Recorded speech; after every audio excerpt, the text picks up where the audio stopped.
Highland travelers, badge of blue, standing tall, got work to do.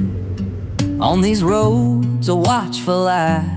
So hello once again, this is your Highland Travelers, mga sir and ma'am, and ngayong video po mga sir and ma'am is gusto ko lang pong i-explain sa inyo kung bakit most of the time is naka-manual traffic po tayo mga sir and ma'am. Making sure folks drive by and by the rules, the law, the code, lifting burdens, lightening the load, not just giving tickets. No, that's not the plan. He's a teaching officer for every woman and man. Meron po kasi tayong tinatawag na rush hour, okay? During rush hour, especially on the morning is, di ba, magdadagsaan po yung inbound motor vehicle natin at mga commuters natin. Kaya magsasabay-sabay po tayo sa kalsada. Maraming pa inbound, konti yung outbound.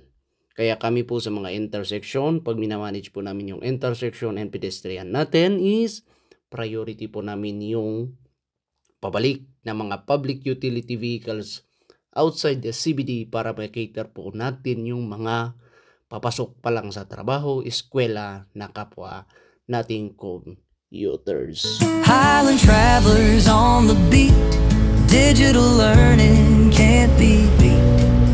God's wisdom day by day, showing folks the safer way. From stop signs to yielding right, He shines a safety guiding light. He's got a message loud and clear. Drive with caution, banish fear. Kaya kung sakali man na nakita nyo po kami sa mga traffic lights, pag naka-on po yung traffic light at nandyan po tayo, together with our kasama, shout out sa mga traffic enforcers natin here in Baguio City, okay? Pag nakatayo po kami dyan at naka-on po yung traffic light, automatic po, no? We override the traffic light kasi we do give importance sa isang bounds. Meron kasi tayong inbound, outbound. So, yung mga priority na lang po namin, sundin nyo na lang po yung mga hand signals namin pag nasa intersection po kami, mga sir and ma'am. Okay, konting unawa lang, no? Dito sa may Y-shape intersection or dito sa intersection between Bonifacio, Lower and Magsaysay. Yung traffic light po natin dito is hindi po namin pwedeng may off. Kasi minsan pumapalya yung kanyang sequence, no, pag ino-off natin. Kaya minsan nagsasabay yung green lalo na sa umaga. Kaya kunting unawa po pag talagang hindi namin siya ma-off. Pag nandyan po kami sa intersection, sundin nyo na lang po kami, mga sir and ma'am.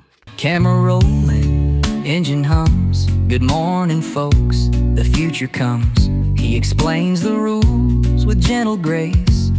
Kaya sa mga nagsasabing bakit traffic pag may police, enforcer, okay, mga sir and ma'am, no, hindi po namin i-override yung pedestrian, yung intersection or yung traffic light pag alam naman po namin kaya niya or hindi nagkakaroon ng congestion. Pag may congestion po mga sir and ma'am or may mga emergency or kailangan naming i-priority ang isang lane, kaya po kami nag-override ng traffic light.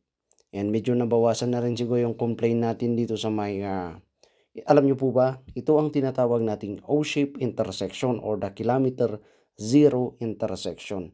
Sa mga nalilito po pag nakikita nyo yung Baguio app, ito po yung tinatawag nating O-shape intersection. A friendly smile upon his face. Roundabouts, they can be tricky. Use your signal, quick and slick. He shows examples, clear and bright, turning ignorance into guiding light. Highland travelers on the beat, digital learning can't be beat. God's wisdom day by day, showing folks the safer way.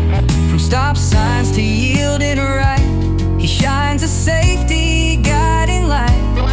He's got a message loud and clear. Drive with caution, banish fear. Some folks grumble caught in the wrong, travelers stay strong. He knows that knowledge is the key to a safer road for you and me. He answers questions, patient and kind.